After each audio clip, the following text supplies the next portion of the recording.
안녕하세요. 엉클주의 돈돈 주간경제 뉴스입니다. 12월이 됐죠? 이제 올해도 한 달밖에 남지 않았는데 12월 마무리 잘 하셔서. 근데 제가 한 올해 초부터 이걸 방송을 하다 보니까 경제 뉴스 중에서 코로나하고 연관되지 않은 이야기가 있었나? 이게 좀 그리워지더라고요. 그만큼 코로나와 관련된 뉴스로 한 해를 장식한 2020년도였다. 이렇게 생각을 합니다. 오늘 뉴스도 역시 그런 면에서는 관련이 있는 뉴스네요. OECD 한국 올해 성장률 마이너스 1.1%로 하향, 회원국 중 1위. 이게 뭐 마이너스 1.1%로 하향했는데 회원국 중 1위래요. 이게 좀 앞뒤가 안 맞는 얘기 같은데 내용을 들어보시면 조금 이해를 하실 수 있을 것 같습니다. 경제협력기구 OECD가 우리나라 경제성장률 전망치를 3개월 전인 9월 달에는 마이너스 1.0%였는데 지금은 이번에는 12월 1일 자료에는 마이너스 1.1%로 0.1% 하향한 거죠. 그러니까 조금 더 부정적으로 봤다. 뭐 이렇게 이해를 하시면 될 것 같고요. 우리나라 경제 성장률이 내년에는 2.8%로 전망되는데 그것도 종전에는 3.1%였는데 0.3%로 내려잡았다. 그럼에도 불구하고 OECD 37개 회원국 중에서는 경제 성장률이 제일 좋은 거다 이렇게 얘기를 하는 거죠. 다른 나라들은 마이너스 1.1%가 아니라 마이너스 3%, 7%, 뭐 9% 이렇게 더 안 좋다는 얘기니까요. G20 주요 20개국 거기서는 중국을 빼고는 우리나라가 2위다 이렇게 발표를 했습니다.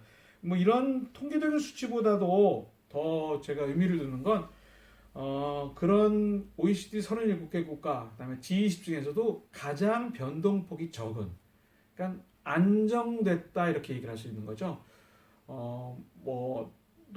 나쁠 때 너무 나빠졌다가 다시 회복되면 너무 높이 올라가는 게 아니라 떨어져도 그렇게 큰 차이 없이 떨어지고 올라가도 그렇게 크게 올라가지 않은 변화폭이 적다. 뭐 이렇게 이해를 하시면 될 것 같습니다. 뭐 우리나라 내부적으로 국제 연구기관인 한국개발연구원 KDI도 뭐 이렇게 예측을 했으니까요. 세계적인 수치나 우리나라 수치나 그렇게 큰 차이 없는 것 같고요. 중요한 것은 가장 적은 폭으로 위축, 가장 적은 폭으로 회복, 크게 움직이지 않는 나라였다.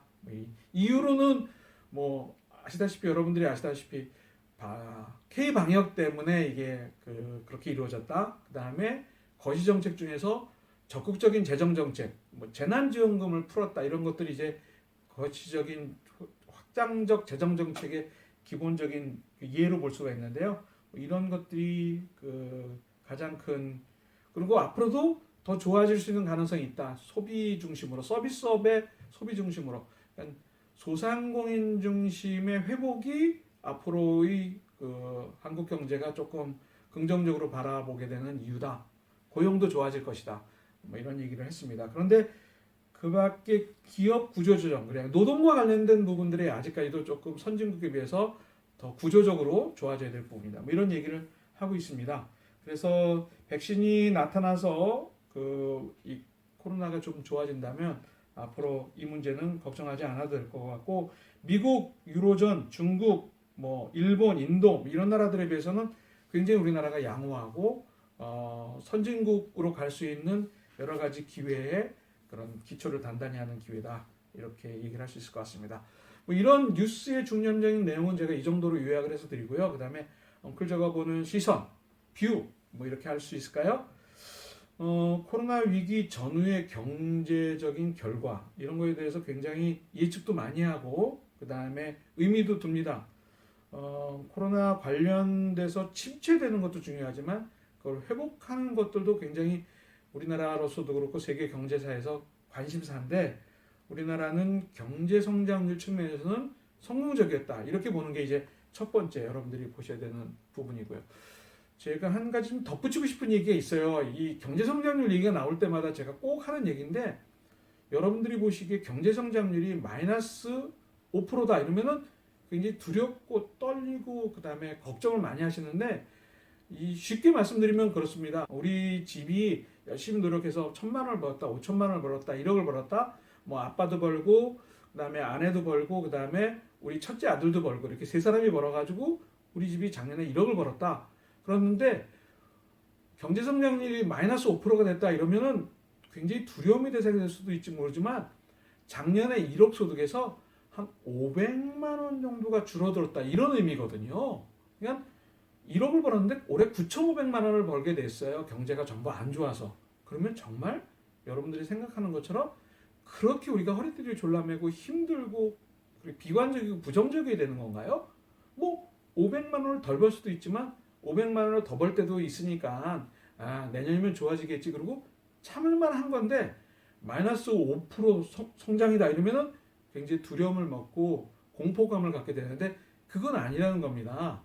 그러니까 지금 내년도 올해 경제 성장률이 작년 대비 마이너스 1.1%다 그러면 우리나라 전체가 1% 마이너스 1% 정도 줄어든 건데 그것 때문에 어두운가 봐 막 걱정을 많이 하면서 우리나라 어떻게 되는 거야 이렇게 너무 장기적으로 그다음에 공포감에 휩싸여서 부정적으로 보실 건 아니라는 얘기를 먼저 드리고 싶어요. 그러니까 우리나라가 작년에 1조 벌었으면 뭐 가계 기업 그다음에 무슨 가정이 1조를 벌었다면 그것의 1% 정도가 줄어들었다. 그렇다면 우리 참을만 한 거 아니에요? 좀 긍정적으로 바라보시고 그 다음에 또 열심히 노력하면 우리가 1%, 2%, 3%더 벌 수 있어. 이렇게 생각하시는 자료인데 이걸 너무 부정적으로 보는 경제 성장률에 대한 오해가 있다. 이걸 좀 먼저 말씀드리고 싶어요.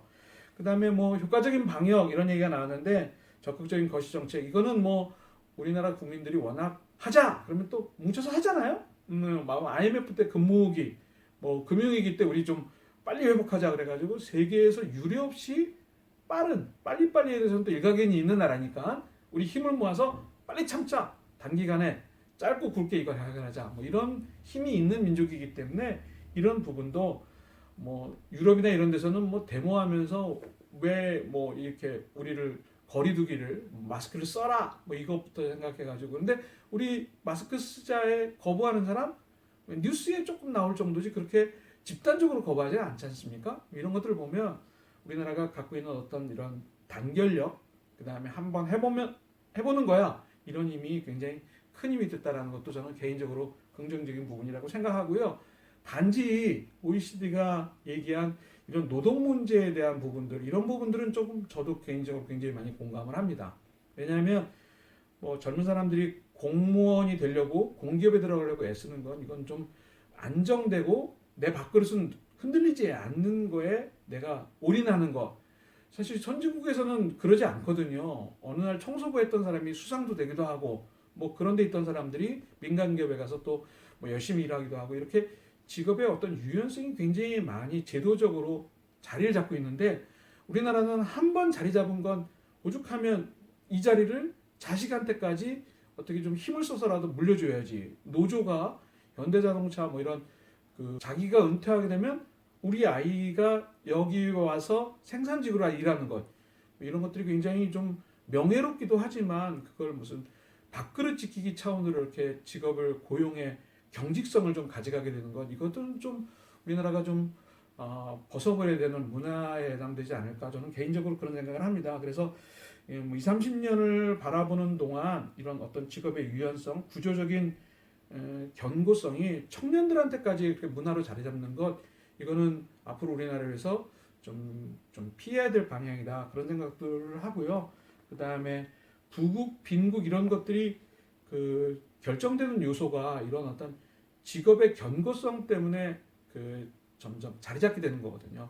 이번 코로나를 통해 가지고 가계도 빈부의 격차가 커지고요. 그 다음에 국가들도 안정된 나라들은 금방 회복이 되지만 저는 아프리카, 뭐 남미 이런 데서 굉장히 어려운 국가들은 이 코로나가 결정적인 위기가 돼가지고 점점 더 빈국으로 몰아버리는 그런 사례가 되거든요. 그렇기 때문에 조금 우리나라 내부에서 또는 세계적으로라도 이런 코로나 이후에 포스트 코로나 이후에 해결해야 될 과제들이 직업의 어떤 견고성 때문에 갖게 되는 폐쇄성, 그 다음에 나라들마다 갖게 되는 어떤 보호무역주의의 그런 문제들로 인해서 이게 더 그렇게 자리 잡아버리는 어쩔 수 없는 문제로 되는 것에 대한 걱정이 저한테는 개인적으로 좀 있습니다. 그래서 우리나라가 갖고 있는 장단점 이런 것들을 좀 감안할 때 코로나 이후에 대한민국이 어떻게 가야 될까?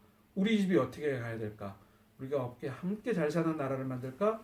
행복을 위해서는 우리가 무엇이 소중한가 이런 부분들을 걱정하고 고민하고 함께 풀어가는 과정이 필요하지 않을까 이번 뉴스를 통해서 저는 그런 생각을 좀 많이 하게 됩니다. 여러분들은 어떻게 생각하시나요? 제 생각에 일면 공감하는 부분이 있으신가요? 그렇다면 여러분들이 좀 좋아요도 눌러주시고 구독도 하시면서 저와 같이 이런 생각을 공유하고 함께 만들어가는 엉클지의 돈돈 주간 뉴스가 됐으면 좋겠습니다. 다음 시간에 뵙죠. 고맙습니다.